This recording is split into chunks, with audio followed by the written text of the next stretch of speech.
నష్టపోయారు. పద్మగారు, మీరు కేవలం ఇప్పుడు ప్రజారాజ్యం పార్టీలోనే కాదు, మీరు గతంలో కూడా అనేక ప్రజా సంఘాల్లో ఉద్యమాల్లో పాల్గొన్న వ్యక్తిగా ధనరాజ్ బాధితులందరికీ కూడా రక్షణ కల్పించే చర్యల్లో మీరు కూడా పాల్గొనాలని కోరుకుంటున్నాం. ఖచ్చితంగా అండి. ఇది ధనరాజుకు సంబంధించినటువంటి బాధితులు కాదు, అసలు ఇంతకు సహకరించిన పోలీసుల మీద కూడా యాక్షన్ తీసుకోవాలి.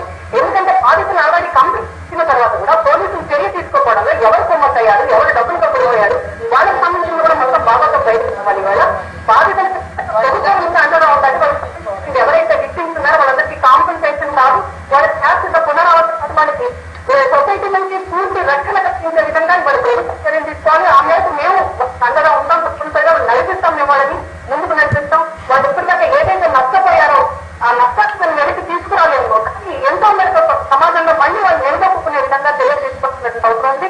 ఆ బాధ్యతను మేము తప్పనిసరిగా తీసుకుంటాం. ఇవాళ ధనరాజు వదలడం వీల్లేదు. అతని మీద, అతని ఆస్తుల మీద, అతనికి ఉన్నటువంటి సంస్థల మీద, అతనికి ఉన్నటువంటి రాజకీయ కనెక్షన్ల మీద అన్నిటి మీద విచారణ జరగాల్సిన అవసరం ఉంది. అన్నింటినీ కూడా సీజ్ చేయాల్సినటువంటి అవసరం ఉన్నది. ఇవాళ అతని ఆస్తుల మీద సీజ్ చేయాలి. కేవలం ఒక సస్పెన్షన్స్ లేకపోతే కేసు అతని మీద తప్పనిసరిగా యాక్షన్ తీసుకోవడానికి మా వంతు చేస్తాం. బాధితులకు సంబంధించి కూడా పూర్తిగా సహకారం అందిస్తాం. Thank you very much Padma గారు. పోలీసులు స్పందించారు, విశాఖపట్నం పోలీసులు స్పందించారు, ధనరాజుని అదుపులోకి తీసుకున్నారు, అరెస్ట్ చేశారు. ఆయన ఇంటిని కూడా సీజ్ చేయడానికి ప్రయత్నాలు జరుగుతున్నాయి. ధనరాజు ఇప్పుడు పోలీసులు అదుపులో ఉన్నారు. అనేక మంది ఫోన్ చేస్తున్నారు, అనేక మంది మెసేజ్లు ఇస్తున్నారు. మేమందరూ కూడా అవసరమైతే విశాఖపట్నం వెళ్తాం, ఆ బాధితులకు రక్షణ కల్పిస్తాం, ఏబిఎన్ వెనుక మహిళా సంఘాల వెనుక మేము ఉంటామని చెప్పి దామోదర్ రెడ్డి హైకోర్టు సీనియర్ న్యాయవాది, అదేవిధంగా నరేందర్ రెడ్డి, శ్రీనివాస్, లక్ష్మణ్ వీళ్ళంతా కూడా న్యాయవాదుల కమ్యూనిటీ నుంచి కూడా నాకు మెసేజ్లు వస్తున్నాయి.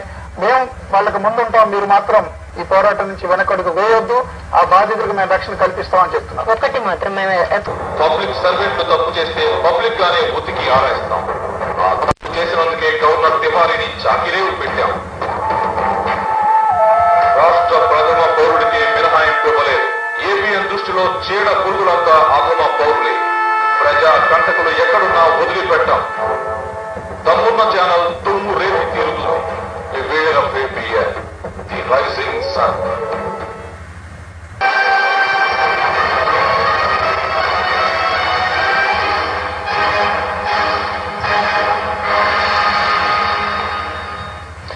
ఇప్పుడు మనం చూడబోయేవాడు మనిషి రూపంలో ఉన్న మృగం.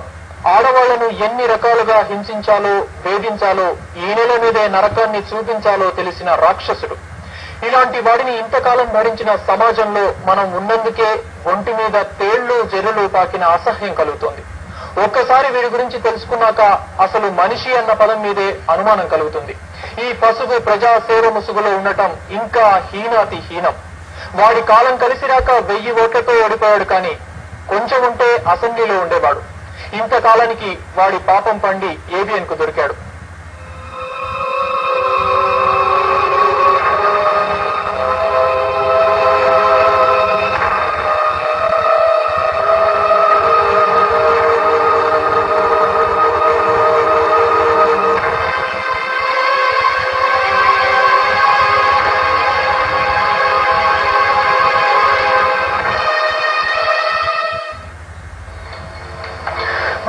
నోరు తెరిస్తే నీతులే. లోకంలో మంచితనం ఎలా కనుగరైపోయిందో గంటల కొద్దీ బోధిస్తాడు. మృగాళ్ల బారిన పాడకుండా ఆడపిల్లలు తమని తాము ఎలా రక్షించుకోవాలో వీడికంటే బాగా ఎవ్వరూ చెప్పలేరు. మగాళ్లలో ఉండే నీచ మనస్తత్వం గురించి కాచి వడబోసినట్టు వల్లవేసి శ్రీ చైతన్యానికి పాల్పడుతూ ఉంటాడు. ఎమ్మెల్యే కావడానికి ట్రై చేసిన బాపతి కథ ఉపన్యాసాలలో దిట్ట. ఓ అమ్మాయికి వీడు చేస్తున్న ఉపదేశం వినండి. సంగతులు అంటే నేను అనేది నువ్వు ఓకే, ఎందుకు కంగారు పడతావు? ఇప్పుడు టెన్షన్ సాధారణంగా ఉంటది లేదా? ఇప్పుడు ఎందుకంటే నువ్వు అన్ని సంవత్సరాల మట్టి అభిమానించావు కదా అతన్ని, దాని మీద సాధారణంగా ఉంటది. నేనేది మీ కుటుంబ పరిస్థితుల్లో మీరు కూడా పెద్ద కుటుంబం కదా, అందరూ సిస్టర్స్. అది వాళ్ళకు కూడా తలవంపులు అవ్వకూడదు. నువ్వు చిన్నమ్మాయి కనుక టెన్షన్ గా ఫీల్ అయ్యి ఇచ్చేస్తా ఉంటావు. అది ఎందుకంటే మరి లేడీస్ జరిగే అన్యాయం కూడా మన దేశంలో చూస్తున్నాం కదా. మీరేమో ఒక అమాయకత్వంగా నమ్మేస్తారు, అది వాళ్ళు చూస్తేనే ఇలా చేస్తారు. ఇప్పుడు నేననేది ఇప్పుడు అన్నీ అయిపోవలే గాని ఇప్పుడు అసలు నీ దగ్గర కనీసం ఏ ఎవిడెన్స్ లేకుండా పోయింది. మీ ఇద్దరు దిగిన ఫోటోలు కానీ అలాంటివి కూడా ఉండవు. ఎక్కడన్నా కాస్త కంప్లైంట్ చేసి లేకపోతే మహిళా సంఘాలకు వాళ్ళకన్నా చెప్పి ఏదన్నా చేసేవాళ్ళు. ఇప్పుడు అది కూడా లేకుండా నువ్వు ఇన్ని సంవత్సరాలు అంతా తిరిగావు, కనీసం ఒక ఆధారం లేకుండా చూసుకున్నావు. అంటే తను అంతగా నమ్మించారని. నమ్మితే ఫోటో దిగడానికి ఏముంది? అది 6 సంవత్సరాలు బట్టి అతనితో ఉన్నానంటున్నావు. మరి అలాంటప్పుడు ఒక ఫోటోలు దిగడానికి ఏముంది? ఫోటోలు దిగితే పోలీస్ స్టేషన్ లో కంప్లైంట్ ఇస్తే, లేకపోతే కోర్టులో అయితే వాళ్ళే దారికి వస్తారు కదా. తను ఏం చేయలేరట. ఎన్ని ఉన్నా ఎవిడెన్స్ ఉన్నా ఏం చిన్నా తను ఏం చేయలేరట. అవన్నీ ఊరిని చెప్పుకుంటారు. అవన్నీ ఇప్పుడు పెద్ద పెద్ద వాళ్ళే మనం చూస్తున్నాం కదా. మీకు మొన్నే కదా ముస్లిం అతనికి ఇలా జరిగితే పోలీస్ ఇన్స్పెక్టర్ ని అరెస్ట్ చేయలేదా? రాష్ట్రం అంతా గొడవ జరిగితే పెద్దవాళ్ళు అలా చెప్పుకుంటారు. అవన్నీ ఏదో ఊరిని బడాయి కబుర్లు కానీ. మరి ఇప్పుడు ఏం చేస్తాను? ఎంతోమంది అమ్మాయిల బతుకులతో ఆడుకున్న ఈ ధనరాజ్ బయట చూడండి ఎన్ని నీతులు చెప్తున్నాడు.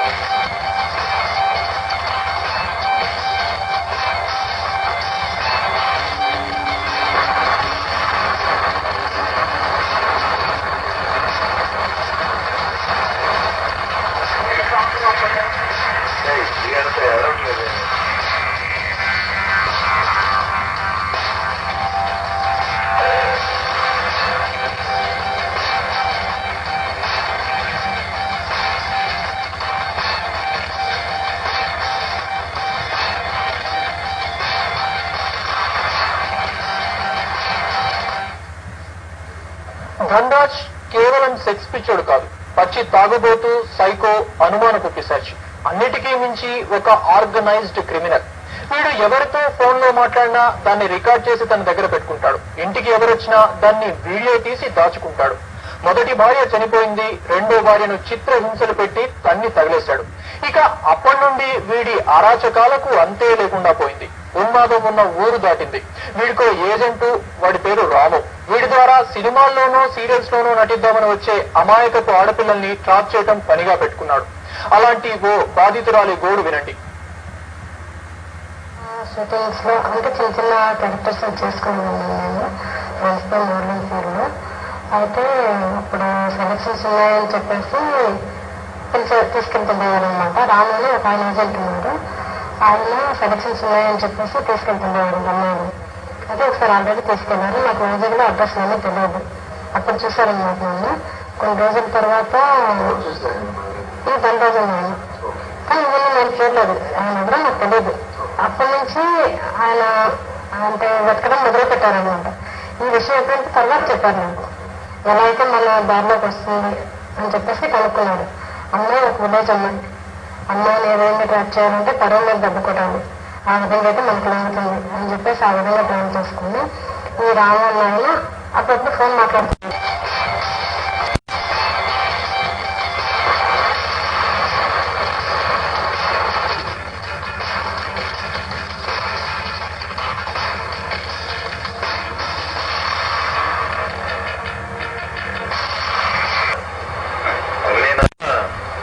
తెలుసో తెలీదు,